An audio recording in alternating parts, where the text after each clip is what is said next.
Hi, ಎಲ್ರಿಗೂ Indian palette ಚಾನೆಲ್ಗೆ ಸ್ವಾಗತ. ನಾನಿವತ್ತು ರಾಗಿ ಹಿಟ್ಟಿಂದ ಉಪ್ಪಿಟ್ಟು ಮಾಡೋದು ತೋರಿಸ್ತಾ ಇದ್ದೀನಿ. ಅದಕ್ಕೆ ಏನೇನು ಪದಾರ್ಥಗಳು ಬೇಕಂತ ಒಮ್ಮೆ ನೋಡೋಣ. ರಾಗಿ ಹಿಟ್ಟು, ಈರುಳ್ಳಿ, ಹಸಿ ಕೊಬ್ಬರಿ, ಕೊತ್ತಂಬರಿ ಸೊಪ್ಪು, ಹಸಿಮೆಣಸಿನ್ಕಾಯಿ, ಹುಣಸೆಹಣ್ಣು, ಕರಿಬೇವು, ಉಪ್ಪು, ಸಾಸಿವೆ, ಕಡಲೆಬೇಳೆ, ಉದ್ದಿನಬೇಳೆ, ಗೋಡಂಬಿ ಮತ್ತು ಎಣ್ಣೆ. ಮೊದಲಿಗೆ ರಾಗಿ ಹಿಟ್ಟು ಹಾಕ್ಕೊಳ್ತಾ ಇದ್ದೀನಿ. ಇಲ್ಲಿ 1 ಕಪ್ ಅಷ್ಟು ನಾನು ರಾಗಿ ಹಿಟ್ಟು ತಗೊಂಡಿದ್ದೀನಿ. ರುಚಿಗೆ ತಕ್ಕಷ್ಟು ಉಪ್ಪು ಹಾಕೋತಾ ಇದ್ದೀನಿ. ಒಂದ್ಸಲ ನೀಟಾಗಿ ಕಲಿಸ್ಕೊಳ್ತಾ ಇದ್ದೀನಿ. ಇವಾಗ ಹುಣಸೆ ಹಣ್ಣು ರಸ ತಗೊಂಡಿದ್ದೀನಿ. ನಾನು ಮುಂಚೆನೆ ನೆನೆಸಿಟ್ಕೊಂಡಿದ್ದೆ. ರಸ ತಗೊಂಡಿದ್ದೀನಿ, ಸ್ವಲ್ಪ ಹಾಕೊಳ್ತೀನಿ. ಹಾಕೊಂಡು ಫಸ್ಟು ಒಂದ್ಸಲ ನೀಟಾಗಿ ಕಲಿಸ್ಕೊಂಡ್ಬಿಡೋಣ. ಇವಾಗ ನಾನು ಹುಣಸೆ ಹಣ್ಣು ರಸ ಹಾಕೊಂಡಿದ್ದೀನಲ್ಲ, ಸ್ವಲ್ಪ ಹಾಕೊಂಡಿದ್ದೀನಿ, ತುಂಬ ಹಾಕೋದು ಬೇಡ. ಹಾಕೊಂಡು ಒಂದ್ಸಲ ಈ ರೀತಿ ಮಾಡ್ಕೊಂಡ್ಬಿಟ್ರೆ ನೀಟಾಗಿ ಪೌಡ್ರ್ ಥರ ಹಿಂಗಾಗತ್ತೆ, ಗಂಟು ಕಟ್ಟಲ್ಲ. ನಾನು ಈ ತಟ್ಟೆಗೆ ಟ್ರಾನ್ಸ್ಫರ್ ಮಾಡ್ಕೋತಾ ಇದ್ದೀನಿ.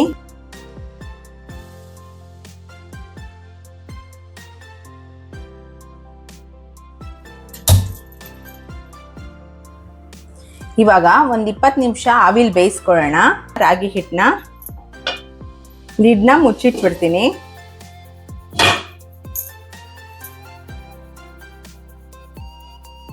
ಈಗ ಒಂದು 20 ನಿಮಿಷ ಆಗಿದೆ.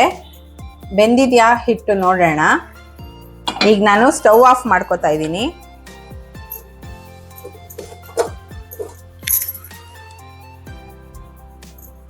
ನೋಡಿ, ಈ ರೀತಿ ಆಗಿರುತ್ತೆ, ಉದ್ರುದ್ರಾಗಿರುತ್ತೆ.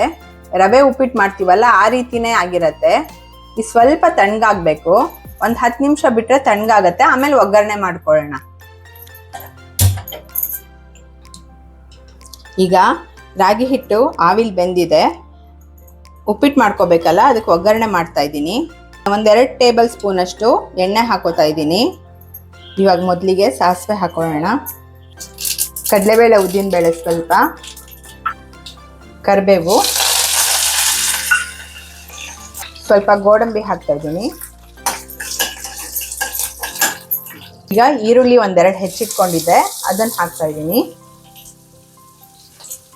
2-3 ಹಸಿಮೆಣಸಿನ್ಕಾಯಿ ಕಟ್ ಮಾಡಿ ಇಟ್ಕೊಂಡಿದ್ದೆ, ಅದನ್ನು ಹಾಕ್ತಾ ಇದ್ದೀನಿ. ನೋಡಿ,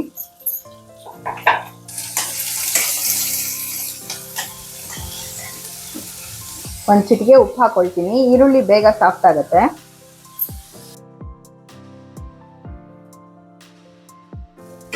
ಈರುಳ್ಳಿ ಇವಾಗ ನೀಟಾಗಿ ಫ್ರೈ ಆಗಿದೆ. ಇವಾಗ ರಾಗಿ ಹಿಟ್ಟು ಈ ರೀತಿ ಆವಿಲ್ ಬೆಂದಿದೆಯಲ್ಲ, ಇದನ್ನ ಮೆಲ್ಲಗೆ ಈ ರೀತಿ ಪೌಡ್ರ್ ಥರ ಮಾಡಿಕೊಂಡು ನಾನು ಹಾಕೋತಾ ಇದ್ದೀನಿ ಒಗ್ಗರಣೆಗೆ. ಇದು ರವೆ ಉಪ್ಪಿಟ್ಟೆಲ್ಲ ಮಾಡ್ತೀವಲ್ಲ, ಅದೇ ರೀತಿನೇ ಇರುತ್ತೆ. ಸ್ವಲ್ಪ ನೀರಾಗೆಲ್ಲ ಇರಲ್ಲ, ಉದ್ರುದ್ರಾಗೆ ಚೆನ್ನಾಗಿರತ್ತೆ. ನೀರೇನು ಬೇಡ ಇದಕ್ಕೆ.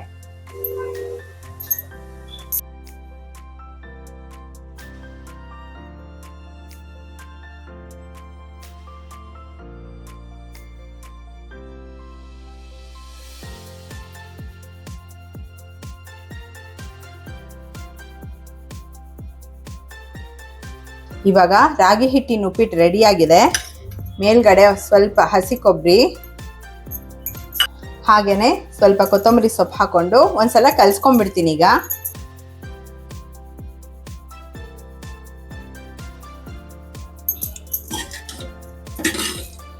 ನೋಡಿ, ಈ ರೀತಿ ಆಗಿದೆ ರಾಗಿ ಹಿಟ್ಟಿಂದ ಮಾಡಿರೋ ಉಪ್ಪಿಟ್ಟು. ಸೇಮ್ ರವೆ ಉಪ್ಪಿಟ್ಟು ಥರನೇ ಆಗಿರುತ್ತೆ, ಉದ್ರುದ್ರಾಗಿ. ನೀವು ಒಮ್ಮೆ ಮನೇಲಿ ಈ ರೀತಿ ರಾಗಿ ಹಿಟ್ಟಿಂದ ಉಪ್ಪಿಟ್ಟು ಮಾಡ್ಕೊಂಡು ನೋಡಿ. ಬರೀ ರಾಗಿ ಮುದ್ದೆ, ರಾಗಿ ರೊಟ್ಟಿ ಈ ರೀತಿ ಮಾಡ್ಕೊತಿರ್ತೀವಲ್ಲ, ಸ್ವಲ್ಪ ಡಿಫ್ರೆಂಟ್ ಆಗಿರುತ್ತೆ. ಈ ಥರ ಉಪ್ಪಿಟ್ಟು ಮಾಡ್ಕೊಂಡು ತಿಂದರೆ ತುಂಬ ಹಾಗೆ ರುಚಿಯಾಗಿ ಕೂಡ ಇರುತ್ತೆ. ಒಮ್ಮೆ ಟ್ರೈ ಮಾಡಿ ನಿಮ್ಮ ಮನೇಲಿ ಕೂಡ. ಹೇಗೆ ಬಂತು ಅಂತ ನನಗೆ ಕಮೆಂಟ್ ಮೂಲಕ ತಿಳಿಸೋದನ್ನು ಪ್ಲೀಸ್ ಮರೆಯೋಕ್ಕೆ ಹೋಗಬೇಡಿ. ಹಾಗೆ ಲೈಕ್, ಶೇರ್, ಸಬ್ಸ್ಕ್ರೈಬ್ ಮಾಡೋ ಮೂಲಕ ನಮ್ಮನ್ನು ಹೀಗೆ ಸಪೋರ್ಟ್ ಮಾಡ್ತಾ ಇರಿ. ಮತ್ತೆ ಮುಂದಿನ ವಿಡಿಯೋದಲ್ಲಿ ಸಿಗ್ತಾ ಇರೋಣ. ನಮಸ್ಕಾರ.